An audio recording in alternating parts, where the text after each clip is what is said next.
રાધનપુરના પ્રગતિશીલ ખેડૂતે ખારેક અને લીંબુની પ્રાકૃતિક ખેતી કરી લાખોનો નફો મેળવી ખેડૂતો માટે અનેરી મિસાલ કાયમ કરી છે।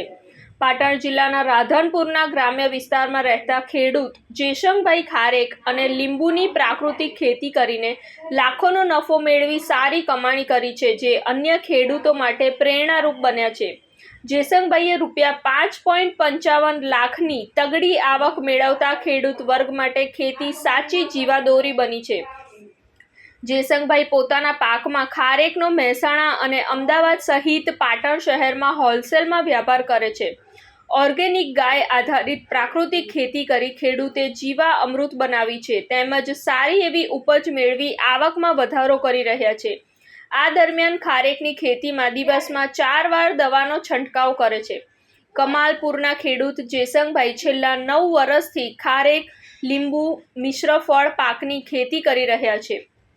પાટણ જિલ્લાના અનેક ખેડૂતો હાલમાં પ્રાકૃતિક કૃષિ સાથે જોડાઈને લાખોની આવક મેળવી રહ્યા છે, ત્યારે રાધનપુરના કામલપુર ગામના વતની જેસંગભાઈ ચૌધરી પણ પહેલા અન્ય ખેડૂતોની માફક રાસાયણિક ખેતી કરતા હતા, પરંતુ જેમ જેમ તેઓને પ્રાકૃતિક કૃષિની મહત્તા વિશે જાણવા મળ્યું એટલે તેઓએ પ્રાકૃતિક કૃષિ કરવાનું શરૂ કર્યું।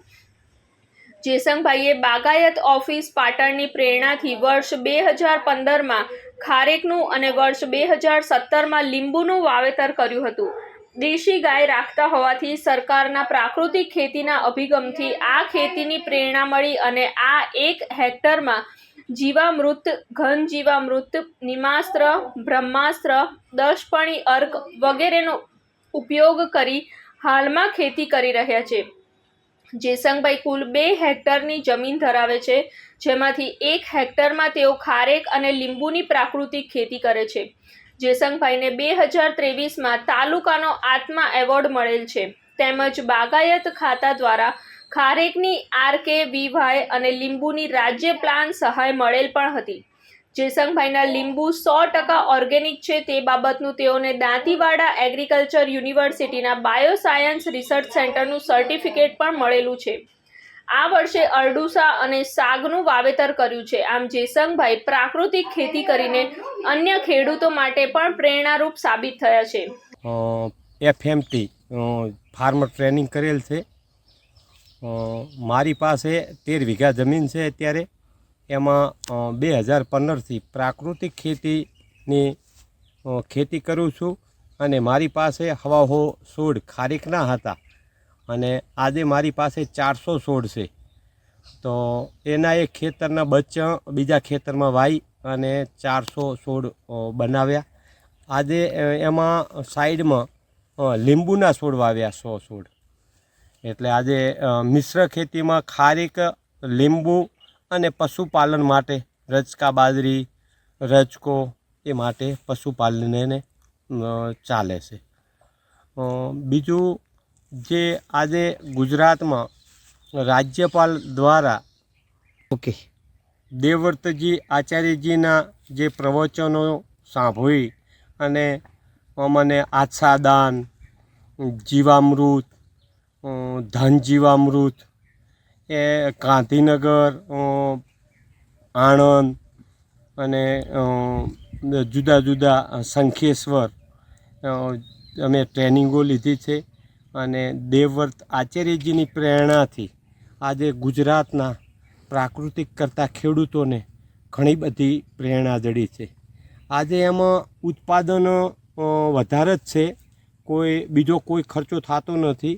ગોળ લાવવો પડે છે અને ચણાનો લોટ, 2 સિવાય બીજો કોઈ ખર્ચો હોતો નથી અને ખેડૂતને કાંકરેજ ગાય કે ગીર ગાય રાખવી જોઈએ। એનાથી જીવામૃત, ધન જીવામૃત બનાવી અને બહુ ઉત્પાદન રહેશે। મારા 100 ઝાડથી 100 ઝાડ ગઈ સાલ ઉત્પાદન આપતા હતા, મેં 100 લાખ રૂપિયામાં ઉચક આપી દીધું હતું અને 20,000 કિલો થઈ હશે।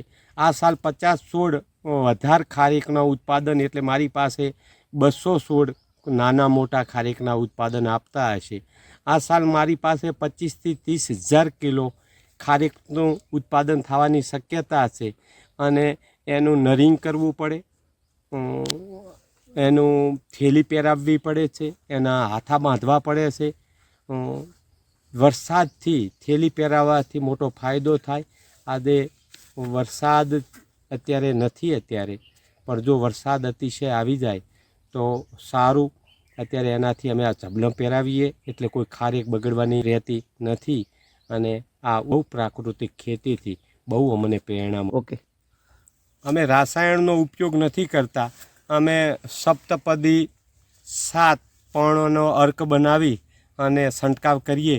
ખારેકમાં તો કોઈ બીજો રોગ આવતો નથી અને પ્રાકૃતિકની બહુ તાકાત હોય એટલે ખારેકમાં તો બીજા કોઈ રોગ હોતા નથી. એક ગેડાનો રોગ હોય છે એના માટે અમે જાગૃત હોય એટલે બીજા કોઈ રોગ હોતા. 7 પર્ણી 10 પર્ણીના અર્ક વર્ષમાં એક વાર છાંટી અને લીંબુમાં પણ સારું ઉત્પાદન રહે છે અને ખેડૂતને. અને મારું આખું પ્રાકૃતિક ખેતીથી મારું ફાર્મ છે. ઉત્તર ગુજરાત જે એક ખેતી થતી એ આજે 20 વર્ષ પહેલાં એક ખેતી થતી એ આજે 3 ખેતી થાય છે. જ્યાં નર્મદાના પાણી આવ્યા ત્યારથી ખેડૂતને મોટો ફાયદો થયો. જો નર્મદા પાણી ના હોય તો ખેડૂતને બહારથી ચાલ લાવવી પડતી, પશુઓને દુષ્કાળ પડે તો પશુઓ માટે પણ તકલીફ રહેતી. પશુઓ ખેડૂત કઈ રીતે રાખે? અને ખેડૂતોને જ્યારે નર્મદા પાણીથી 3 સિઝન થઈ, પશુઓને નભાવ થયો, પશુઓની સંખ્યા પણ વધી, દૂધમાં વધારો રહ્યો અને ખેડૂત એમાં સદ્ધર રહ્યો. એનાથી મોટો ફાયદો થયો. નર્મદાના નીર આવ્યા પછી ખેડૂત 3 પશુ રાખતો. આજે એક ખેડૂત પાસે 20 થી 25 પશુઓ હોય છે. એ મોટો ફાયદો ગણી શકાય.